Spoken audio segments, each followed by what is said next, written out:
आइए शुरू करते हैं न्यूज पथ का सफर और सबसे पहले ऐसी तस्वीरें जिनका जिक्र सरे रहा है। ये तस्वीरें सुर्खियों में भी है और सोशल मीडिया पर भी है। इनसे आपका बाखबर होना बेहद जरूरी है क्योंकि चौराहे पर इन्हीं की चर्चा है और चर्चा बेजुबान को बचाने के रेस्क्यू ऑपरेशन की भी है।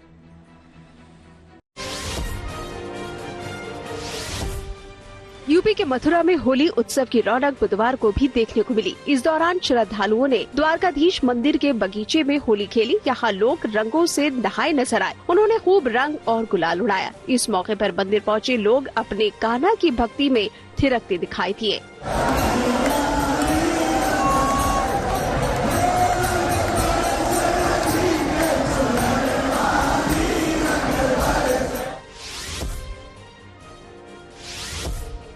राजस्थान के जैसलमेर में पाकिस्तान सीमा के पास बीएसएफ जवानों ने होली सेलिब्रेट की। यहाँ जवान डांस करते भी नजर आए। इस मौके पर महिला जवानों ने भी होली खेली और गुलाल उड़ाया। सभी ने न सिर्फ एक दूसरे को हाथों से रंग लगाया बल्कि मिठाई भी खिलाई। साथ ही भारत माता की जय के नारे भी लगाए। भारत माता की जय! भारत माता की जय! यूपी के वाराणसी में मुस्लिम समुदाय की कुछ महिलाओं ने होली खेली। वो यहाँ फूलों से होली खेलती नजर आई। इस मौके पर उन्होंने फाग के गीत भी गाए। इस होली कार्यक्रम के जरिए इन मुस्लिम समुदाय की महिलाओं ने एकता का संदेश दिया।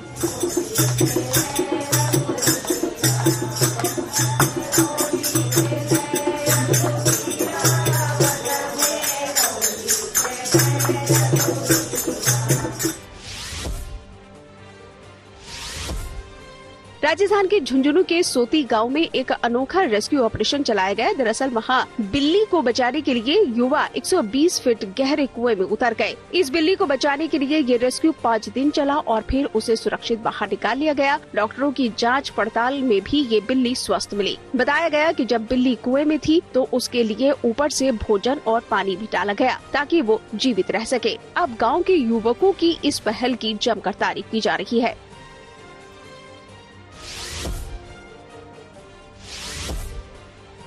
ऑस्ट्रेलिया के सिडनी में एक चमत्कार हुआ। दरअसल वहां एक मरीज को आर्टिफिशियल दिल लगाया गया और ये दुनिया में पहली बार हुआ है कि कोई मरीज इस आर्टिफिशियल दिल के साथ अस्पताल से बाहर भी आया। आर्टिफिशियल दिल नवंबर में लगाया गया था और अब इसी महीने मार्च में उसे एक डोनर का सामान्य हार्ट लगा दिया गया। डॉक्टरों के मुताबिक 40 साल का ये मरीज स्वस्थ है। हालांकि ये मरीज कौन है इसकी जानकारी नहीं दी गयी। जिंदगी का सफर सुहाना हो इसके लिए सावधान रहना जरूरी है।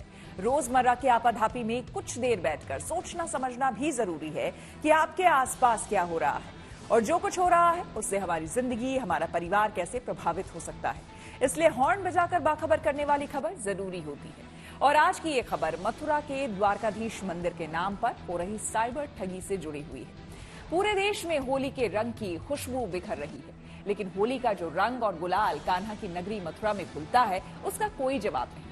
वहीं हैरानी की बात यह है कि मथुरा के द्वारकाधीश मंदिर के नाम पर फर्जी वेबसाइट बनाकर घर बैठे गुलाल भेजने के नाम पर ठगी की जा रही है और इसके लिए बाकायदा 201 रुपए चार्ज भी किया जा रहा है। ऐसे में जरूरी है कि द्वारकाधीश मंदिर के नाम से गुलाल बेचने के लिए बनाई गई फर्जी वेबसाइट को लेकर खुद भी सतर्क हो जाए और दूसरों को भी सावधान करने के लिए हॉर्न बजाए।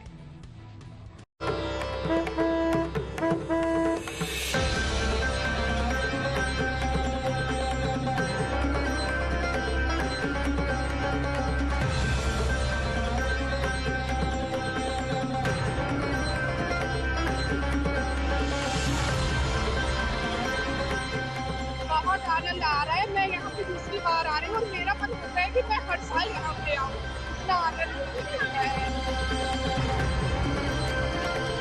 बहुत अच्छी, बहुत ही ज्यादा अच्छी होली होती है यहाँ पे। बहुत ही मजा आ रहा है, बहुत ही मजा आ रहा है। बस ऐसा लग रहा है कि हम खाना कैसा लग रहा है होली के लिए।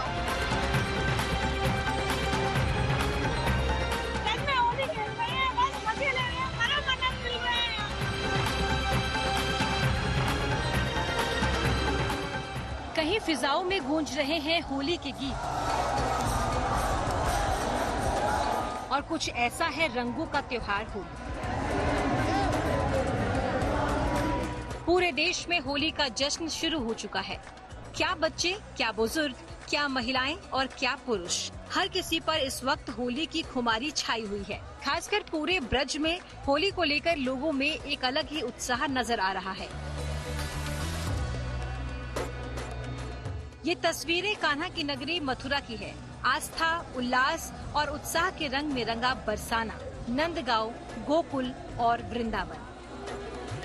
हम मौजूद है पुष्टि मार्गीय द्वारकाधीश मंदिर में और ठाकुर द्वारकाधीश आज बगीचे में आए हुए हैं। ठाकुर जी बगीचे में विराजमान होकर अपने भक्तों को दर्शन देंगे और ये बगीचा बड़ा सुंदर और भव्य भगवान के लिए बनाया गया है। इसमें तमाम फूल लगाए गए हैं, पेड़ लगाए गए हैं, फुब्बारे लगाए गए हैं। तो ठाकुर जी अपने भक्तों से होली खेलने के लिए बगीचा में विराजमान हैं और जो तमाम श्रद्धालु हैं वो अपने भगवान के दर्शन करने आ रहे हैं। ये देखिए श्रद्धालुओं का जो हुजूम है वो मंदिर में उमड़ पड़ा है और श्रद्धालु अपने ठाकुर जी के दर्शन कर रहे हैं। अगर बात करें इस मंदिर की तो बड़ा ही प्राचीन मंदिर है द्वारकाधीश मंदिर। लगभग 500 साल पुराना ये मंदिर है। यहाँ पुष्टिय मार्गी संप्रदाय से भगवान ठाकुर द्वारकाधीश की पूजा होती है। ब्रज के मंदिरों में ठाकुर जी की अलग अलग पूजा अर्चना होती है। तो आज ठाकुर द्वारकाधीश के मंदिर में जो बगीचा होली है उसका आयोजन किया जा रहा है और ठाकुर जी बगीचे में विराजमान है। कहीं लठमार होली की परंपरा पूरे रस्मों रिवाज से निभाई जा रही है तो कहीं फूलों से होली मनाई जा रही है। कान्हा की नगरी गोकुल के नंद भवन मंदिर में छड़ी मार होली का रंग भी अद्भुत और निराला है। कान्हा की नगरी में आस्था के ऐसे रंग बिखरे हैं कि हर कोई कान्हा के रंग में रंग जाना चाहता है। जहां रंग और गुलाल की बारिश हो रही है, हर्ष और उल्लास से कृष्ण भक्त सराबोर हैं। होली का खुमार तो अभी सिर चढ़ा है, होली की मस्ती का असल रंग तो अभी बाकी है। हालांकि कृष्ण भक्तों की अपने ठाकुर जी के साथ होली की अटखेलियां अभी बाकी है। द्वारकाधीश मंदिर में भक्त अपने ठाकुर जी के साथ होली के रंग और गुलाल में रंगने को तैयार हैं। लेकिन द्वारकाधीश के रंग में भंग डालने के लिए साइबर ठग भी तैयार हैं। हम मौजूद है भगवान श्री कृष्ण की नगरी मथुरा में और मथुरा में जो होली का उत्सव है वो बसंत पंचमी से शुरू हुआ। लेकिन इस उत्सव में इस बार ऑनलाइन ठगी करने वाले भी सक्रिय हो गए और जो मथुरा के प्रसिद्ध मंदिर हैं उनके नाम पर ठगी का काम शुरू कर दिया गया। ऐसा मामला मंदिर द्वारकाधीश से जुड़ा हुआ हमारे सामने आया, जिसमें कि द्वारकाधीश मंदिर के नाम से एक मथुरा मंदिर करके एक फेक आईडी बनाई गई। उस फेक आईडी पे द्वारकाधीश मंदिर के दृश्य दर्शाए गए और उसमें 201 रुपए की गुलाल सेवा जो होली पूरे ब्रज में चल रही है उसके नाम पर कहा गया कि द्वारकाधीश मंदिर में गुलाल सेवा 201 रुपए की कराई जाएगी और इसमें लोग 201 रुपए हमें दान करें। तो इसका संज्ञान जब द्वारकाधीश मंदिर के जो मैनेजमेंट है उन लोगों को पता लगा, उनको बताया, किसी अहमदाबाद के एक श्रद्धालु ने बताया कि 201 रुपए की सेवा के नाम से एक वेबसाइट बनाई गई है मथुरा मंदिर करके। उस वेबसाइट में हमने 200 रुपए दान में दिए और 200 रुपए दान में दिए तो उस श्रद्धालु ने वो रसीद और उस वेबसाइट का एड्रेस द्वारकाधीश मंदिर के लोगों को भेजा। उसके बाद द्वारकाधीश मंदिर के मीडिया प्रभारी राकेश तिवारी से जब हमारी इस मामले में बात हुई तो उन्होंने बताया कि देखिए एक मामला जो हमारे संज्ञान में आया है, मंदिर के नाम पर फेक आईडी बनाई गई है। द्वारकाधीश मंदिर के नाम से फर्जी आईडी बनाकर 201 रुपए में घर बैठे गुलाल भेजने के नाम पर ठगी की जा रही है। जब इसकी जानकारी द्वारकाधीश मंदिर प्रबंध समिति को हुई तो इसकी शिकायत पुलिस में दर्ज कराई गई। देखिए, भगवान से भी लोग नहीं डर रहे हैं फ्रॉड करने वाले। हमारे मंदिर का प्रबंध तंत्र पूरे भारतवर्ष में है, सब जगह मंदिर है। हमारे अहमदाबाद में भी है, बड़ौदा में भी है, आणंद में भी है। तो अहमदाबाद के हमारे जो एक मैनेजिंग ट्रस्टी हैं, उन्होंने तत्काल मुझे कल फोन करके बताया कि आपके मंदिर के नाम से, मथुरा के नाम से 201 रुपये गुलाल की सेवा ठाकुर जी के समर्पण के लिए मांगी जा रही है। आपकी जानकारियों में, हमारी जानकारी में कुछ भी नहीं है। तो उन्होंने मुझे वो पर्चा भेजा जिसमें एक उन्होंने आईडी बनाई है gharmandir.in। उस पर्चे पर ने 201 रुपये की डिमांड की है। उसके डीप में हम गए तो सौम्या मित्तल और अपूर्व शाह ये 2 लोग हैं जिन्होंने इस वेबसाइट के माध्यम से 201 रुपये गुलाल के लिए ठाकुर मंदिर द्वारकाधीश के लिए मांगे, मथुरा के लिए। द्वारकाधीश मंदिर प्रबंध समिति का कहना है कि साइबर ठगों ने मंदिर के नाम पर फर्जी वेबसाइट बना ली है। ठग इन्हीं वेबसाइट के जरिए कान्हा के भक्तों को द्वारकाधीश मंदिर से गुलाल भेजने के लिए 201 रुपए ऐंठ रहे हैं, जबकि मंदिर प्रशासन ने ये साफ किया है कि द्वारकाधीश मंदिर की इस तरह की कोई वेबसाइट नहीं है। मथुरा के कई मंदिरों का उस वेबसाइट में नाम है, सभी के नाम से मांगे जा रहे हैं, पता नहीं क्यों वो मांग रहे हैं। तो सबकी जानकारी होने के बाद हमने अपने महाराज श्री डॉक्टर भागीश कुमार जी महाराज जी से भी बात की, तो उन्होंने कहा भाई देखिए ऐसा है कि हमारे मंदिर में किसी प्रकार की कोई ऑनलाइन सेवा का कार्यक्रम है ही नहीं, हम कोई सेवा ऑनलाइन नहीं लेते हैं। भक्त यहाँ आते हैं, उनकी अगर भावना होती है तो वो पर्ची कटाते हैं, प्रसाद लेते हैं, जो डोनेशन देना हो वो काउंटर पर देते हैं, उसकी रसीद लेके जाते हैं। इस प्रकार की कोई सेवा हमारे यहाँ नहीं ली जाती है। तो महाराज श्री बोले इसके खिलाफ आपको एक्शन करो तिवारी जी। तो हमने उनको एक लीगल नोटिस भी दिया है, आप इसको तत्काल बंद करें। जैसे ही, क्योंकि ये साइबर क्राइम का मैटर था, तो मैंने कप्तान साहब से बात करके कप्तान साहब के नाम लेटर भी दिया, भाई ये मामला आप दर्ज करें। उसमें एक मोबाइल नंबर भी है, जिस मोबाइल नंबर से ये चीज आई है तो वो नंबर भी उनको दिया है। तो अब वो अगर उसे ट्रेस करेंगे, पता करेंगे तो कुछ पता लगेगा। द्वारकाधीश मंदिर प्रशासन ने कृष्ण भक्तों को फर्जी वेबसाइट से बचने की हिदायत दी है और हैरानी जताते हुए कहा कि साइबर ठग भगवान को भी ठगने का कोई मौका नहीं छोड़ते। हालांकि इस मामले में एफआईआर दर्ज करा दी गई है और उम्मीद है कि पुलिस प्रशासन जल्द ही साइबर ठगों के इस सिंडिकेट का भंडाफोड़ कर देगी। हालांकि इस बीच पूरे ब्रज मंडल में होली का अलग ही रंग जमा है। कहीं ब्रज में होली रे रसिया पर भक्त मदहोश हैं, तो कहीं ब्रज की तोहे लाज मुकुट वाले गीत सुनाई दे रहे हैं। जहां कान्हा के भक्त रंग गुलाल में डूबे हुए भक्ति रस का पान कर रहे हैं, वहीं साइबर ठग होली की इस मस्ती को फीका करने की कोशिश कर रहे हैं। लेकिन कान्हा के भक्त साइबर ठगों के नापाक मंसूबों पर पानी फेर देंगे। ऐसे में जरूरी है कि द्वारकाधीश मंदिर के नाम से गुलाल बेचने के लिए बनाई गई फर्जी वेबसाइट को लेकर खुद सतर्क हो जाएं और दूसरों को भी सावधान करने के लिए हॉर्न बजाएं।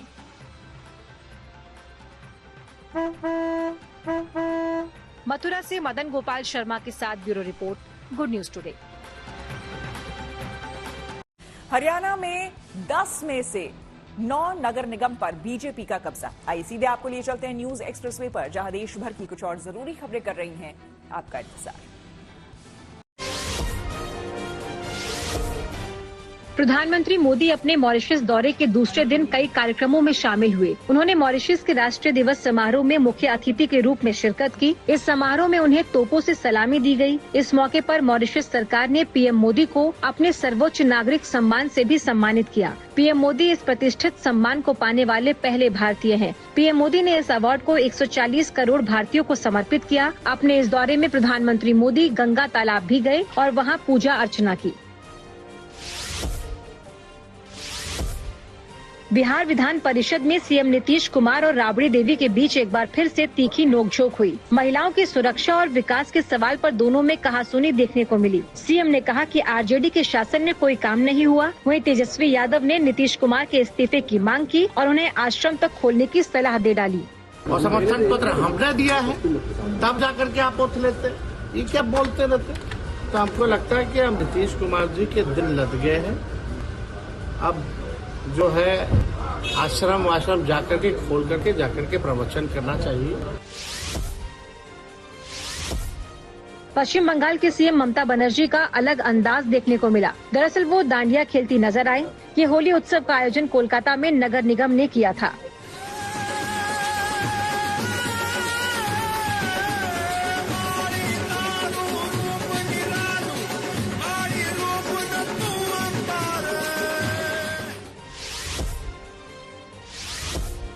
यूपी के नोएडा में एक शख्स को एसयूवी से कुछ वाहनों को टक्कर मारना और दुकानदार से मारपीट करना महंगा पड़ गया। जैसे ही वीडियो सामने आया, पुलिस ने आरोपी को गिरफ्तार कर लिया। ये मामला सेक्टर 16 की कार मार्केट का है। दावा है कि ये शख्स अपनी महंगी कार में स्टिकर लगवाने आया था, लेकिन दुकान पर मौजूद कर्मचारी से उसकी किसी बात पर बहस हो गई। फिर उसने इस कर्मचारी के साथ मारपीट भी की। बाद में वो फरार हो गया। यूपी के वाराणसी में होली का खुमार देखने को मिला। यहाँ के दशाश्वमेध गंगा घाट पर जोगीरा गाए गए। इस दौरान सियासी बाण छूटे तो चैंपियंस ट्रॉफी की जीत का भी जिक्र हुआ।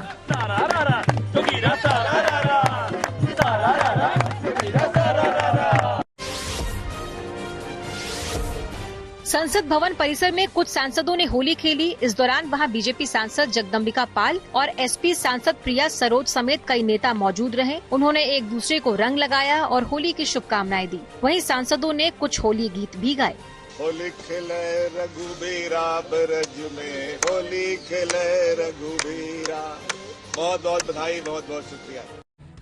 खबरों के एक्सप्रेस में से आगे रुक करते हैं सियासी ढाबे का, जहां आज की सबसे दिलचस्प खबर मौजूद है। यूपी के संभल और महाराष्ट्र के औरंगजेब की कब्र विवाद के बाद अब होली और रमजान पर विवाद खड़ा हो गया है। जहां एक और मुख्यमंत्री नीतीश कुमार मुस्लिम वोट बैंक को बचाए रखने की कोशिश कर रहे हैं, तो वहीं दूसरी ओर दरभंगा की मेयर के एक बयान ने बीजेपी को नाराज कर दिया है। दरअसल मेयर अंजुम आरा ने कहा है कि नमाज के वक्त होली खेलने पर 2 घंटे की रोक लगा दी जाए। अंजुम आरा के इस बयान पर बीजेपी भड़क गई, तो वहीं जेडीयू अपनी नेता अंजुम आरा के बयान पर कोई तल्ख टिप्पणी करने से बच रही है।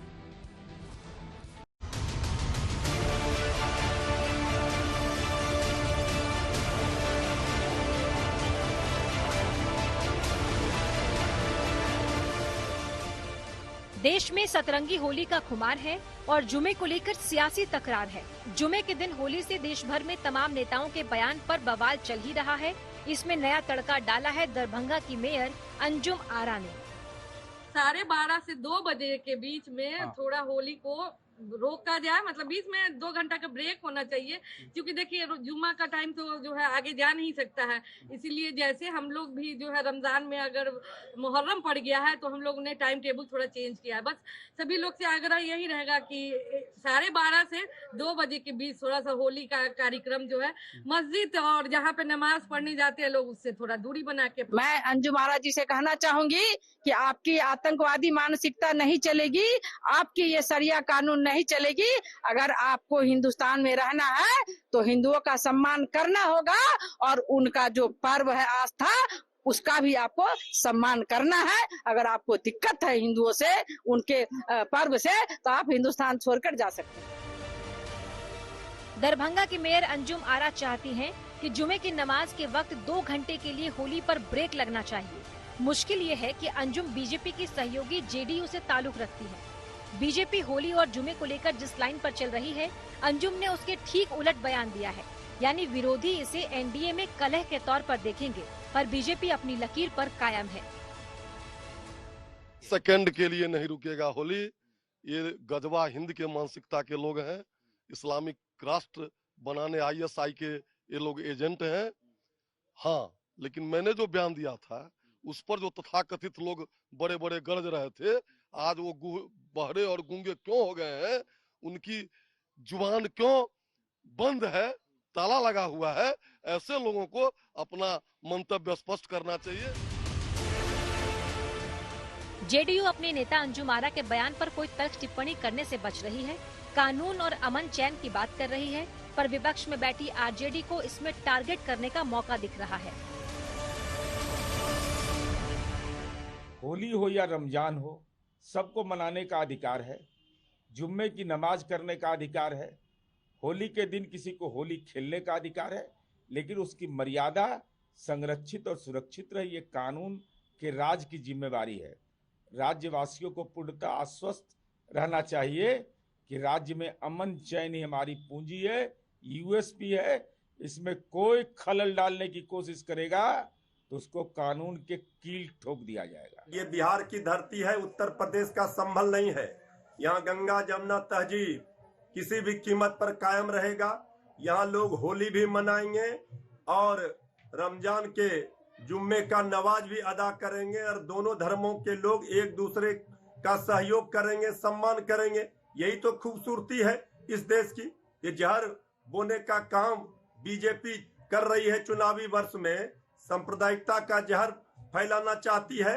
ये किसी कीमत पर संभव नहीं है। बिहार में मुसलमानों को जेडीयू से परहेज नहीं है। नीतीश कुमार ने अब तक ऐसी छवि बनाई हुई है कि उनकी पार्टी को मुस्लिम बहुल इलाकों में भी वोट मिलते रहे हैं। आरजेडी इसी छवि को टारगेट कर रही है और नीतीश अपनी इसी सियासत को बचाए और बनाए रखना चाहते हैं। इसीलिए इस विवाद में नीतीश भी कूदे और आरजेडी के जमाने में मुसलमानों की हालत पर अपना नजरिया पेश कर दिया। ये सब किसी को किया था? मुस्लिम सबको कितना ज्यादा मारा था, है? और सबको किया, उसी को तो हम ही लोग ने पकड़ करके एक एक करके। अब मुस्लिम और हिंदू का झगड़ा कभी नहीं हुआ। क्या किए हैं? वोट लेते रहते हैं, तो एक भी काम नहीं। और मुसलमानों के लिए कितना काम हुआ? आप मुख्यमंत्री जी से आप लोग ना पूछेगा कि महिला को देख के भड़कते क्यों हैं? ये बछौल तछौल बोलता है तो मुंह नहीं खुलता है। ये बछौल जो बोलते हैं मुंह नहीं खुलता है। बिहार में अगले 6 महीने में चुनाव होने हैं, इसीलिए नीतीश नहीं चाहते हैं कि चुनाव से पहले एनडीए में दरार दिखे। इसका फायदा विरोधियों को होगा, इसीलिए नीतीश डैमेज कंट्रोल में लगे हैं। Bureau report, good news today. News paper आगे है धन बाजार, जहां शेयर बाजार से लेकर कारोबार तक की सभी अहम खबरें होती हैं, जिसका सीधा रिश्ता आपकी आमदनी आपकी जेब से होता है। तो तेज रफ्तार खबरों के बीच ये जरूरी खबरें छूट न जाए, इसलिए सीधे आपको लिए चलते हैं धन बाजार। हफ्ते के तीसरे कारोबारी दिन शेयर बाजार में गिरावट दर्ज की गई। बुधवार को सेंसेक्स 73 अंक फिसलकर 74,030 पर बंद हुआ। इसके साथ ही ये गिरावट निफ्टी में भी जारी रही। ये 27 अंक गिरकर 22,470 पर बंद हुआ। बुधवार को दिल्ली सर्राफा बाजार में सोने चांदी की कीमतों में तेजी दर्ज की गई। सोना 80 रुपए महंगा हो गया। इसके साथ साथ दिल्ली में 10 ग्राम सोने की कीमत बढ़कर 88,850 रुपए हो गई। वहीं चांदी भी 1,300 रुपए महंगी हो गई और अब दिल्ली में 1 किलो चांदी की कीमत 1,02,000 रुपए है। बुधवार को डॉलर के मुकाबले रुपए में हल्की मजबूती दर्ज की गई। रुपया 2 पैसे बढ़ गया। इस तरह $1 के मुकाबले रुपए की कीमत बढ़कर अब 87 रुपए 19 पैसे हो गई है। महंगाई के मोर्चे पर राहत मिली है। केंद्र सरकार की ओर से जारी आंकड़ों के मुताबिक फरवरी में महंगाई दर 3.61% रही और ये आंकड़ा पिछले 7 महीनों में सबसे निचले स्तर पर है, जबकि जनवरी में महंगाई दर 4.26% दर्ज की गई थी। अब सोशल अड्डा का रुख करते हैं, जहां आज बात होगी एक देश एक चुनाव की। देश में सभी चुनाव एक साथ कराने को लेकर सरकार बड़ा कदम उठाने की तैयारी में है, लेकिन इससे पहले इस बड़े मुद्दे पर सभी पार्टियों के साथ साथ जनता की भी राय ली जा रही है।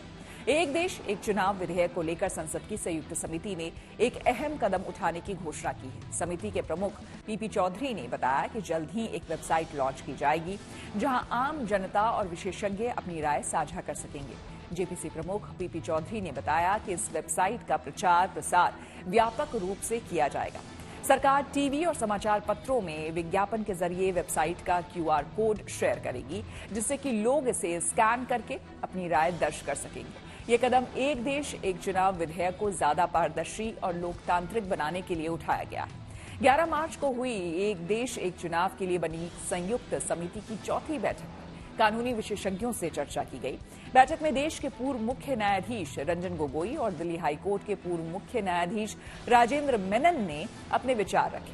उन्होंने इस विधेयक के कानूनी, संवैधानिक और संघीय ढांचे से जुड़े पहलुओं को समझाया और समिति के सदस्यों के सवालों के जवाब दिए।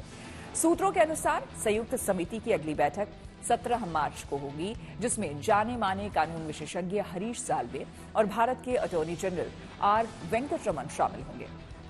ये दिग्गज एक देश एक चुनाव के कानूनी, प्रशासनिक और राजनीतिक पहलुओं पर समिति के सामने अपनी राय पेश करेंगे। जाहिर है सरकार एक देश एक चुनाव को लेकर लगातार आगे बढ़ रही है। इस मुद्दे पर अब जनता की भी राय ली जाएगी। ऐसे में हमने इस विषय पर कुछ लोगों से बात की और उनकी राय जानी। वन नेशन वन इलेक्शन पर अब जेपीसी कह रही है कि हम एक वेबसाइट बनाएंगे और सीधे जनता से पूछेंगे कि आप क्या चाहते हो। देखिए, जो वन नेशन और वन इलेक्शन है ना, एक बहुत बड़ी अचीवमेंट्स है, क्योंकि बार बार इलेक्शन में हर स्टेट का टाइम खराब होता है, हर आदमी भी एक दूसरे के जाता है, तो ये सारा कुछ है। एक पैसे का भी एक पूरा पर्टिकुलर्स आ जाता है, तो उससे क्या है कि छुट्टियों का भी एक साथ ही हो गया। तो ये अलग नहीं, आज वहाँ छुट्टी है तो 1 महीने का पैसा है, उल्टा सीधा गवर्नमेंट काम नहीं हो पाते थे। तो ये चीज़ के लिए जो भी कर रहे हैं, एक प्राइम मिनिस्टर को लिए पूरा क्रेडिट जाता है अब, और होना भी चाहिए। देखिए, वन नेशन वन इलेक्शन पहले तो था ही ना, बस पहले तो था ही, लेकिन वन नेशन वन इलेक्शन के लिए कुछ टेक्निकली प्रॉब्लम आने लगा। वो क्या था कि हमारे देश का जो फिजिकल इंफ्रास्ट्रक्चर है वो डिफरेंट है। कहीं बारिश है तो कहीं बाढ़ है तो कहीं आंधी है कहीं तूफान है। तो मैं समझता हूँ कि इसमें वन नेशन वन इलेक्शन करवाना तो हमारे देश में अभी उसके लिए कम से कम 10 साल 15 साल का वक्त लगेगा। उसके लिए आपको स्टार्टिंग से शुरुआत से जीरो से स्टार्ट करना पड़ेगा। नहीं पक्ष में जो सरकार एक साथ उपचुनाव नहीं करा सकती, एक स्टेट में एक साथ उपचुनाव नहीं करा सकती, उसको क्या अधिकार है वन नेशन वन इलेक्शन का? एक साथ एक विधानसभा के चुनाव नहीं करा सकती। यूपी में उपचुनाव हुए, क्या एक साथ करा पाई ये सरकार? और अब रुक करते हैं प्रगति मार्ग का, जहां ऐसी खबरें हैं जो कि देश की तरक्की, प्रगति और लोगों की काबिलियत दिखाती है। आज बात जम्मू कश्मीर के उधमपुर की करेंगे, जहां पर युवाओं के लिए स्पोर्ट्स ग्राउंड बनाया गया है। बड़ी बात है कि दुर्गम इलाके के सेवना में 18 लाख रुपए की लागत से ये ग्राउंड तैयार किया गया है, जो युवाओं को खेल से जोड़ने और नशे से दूर रखने में मददगार साबित हो रहा है। देखिए ये रिपोर्ट।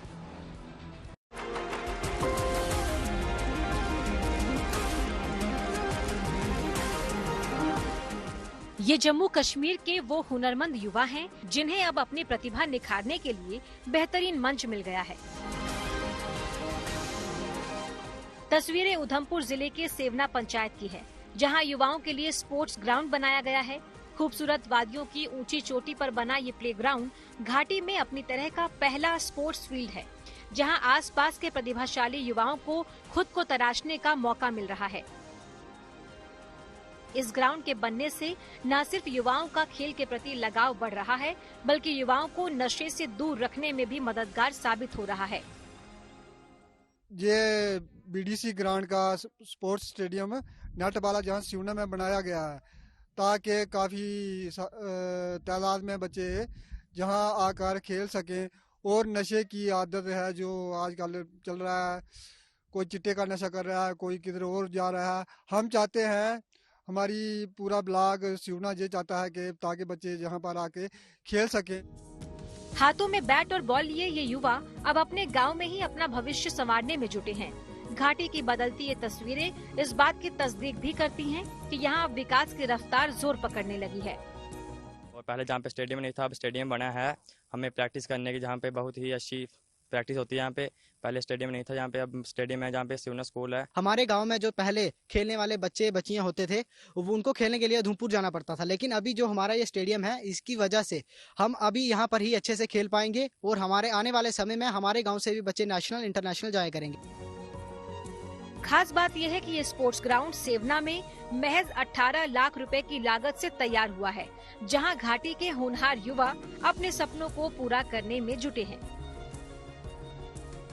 स्पेशली बनाया गया है यहाँ के बच्चों को टारगेट करके, जो यहाँ पे हाई सेकेंडरी स्कूल सेवना है उसके लिए, क्योंकि यहाँ के बच्चों का लाइक नेशनल्स में भी उन्होंने खेला है। कुछ बच्चे हैं यहाँ पे जिनमें बहुत ज़्यादा पोटेंशियल है, उनको ध्यान में रख के और इस एरिया में एंड इस डिस्ट्रिक्ट में ये वन ऑफ अ काइंड बना है, ऐसा यहाँ पे पहले भी नहीं है। इस प्रोजेक्ट का कॉस्ट लाइक ये बीडीसी प्लान में था, तो इसका 25 लाख था इसका कॉस्ट, तो ये 18 लाख में अब अलॉट हुआ है ये, तो उसमें ये बन रहा है एंड ऑलमोस्ट ये कंप्लीट हो चुका है। जाहिर है उधमपुर के इस स्पोर्ट्स ग्राउंड में युवाओं की संख्या भी अब लगातार बढ़ती जा रही है और बच्चे इस स्पोर्ट्स ग्राउंड के जरिए नेशनल और इंटरनेशनल खेलों की राह तलाशने में जुटे हैं। Bureau report, good news today. और उस वक्त में मेरे यानी कि श्वेता झा के साथ फिलहाल इतना ही। देश दुनिया की तमाम पॉजिटिव खबरों के लिए आप देखते रहिए गुड न्यूज टुडे।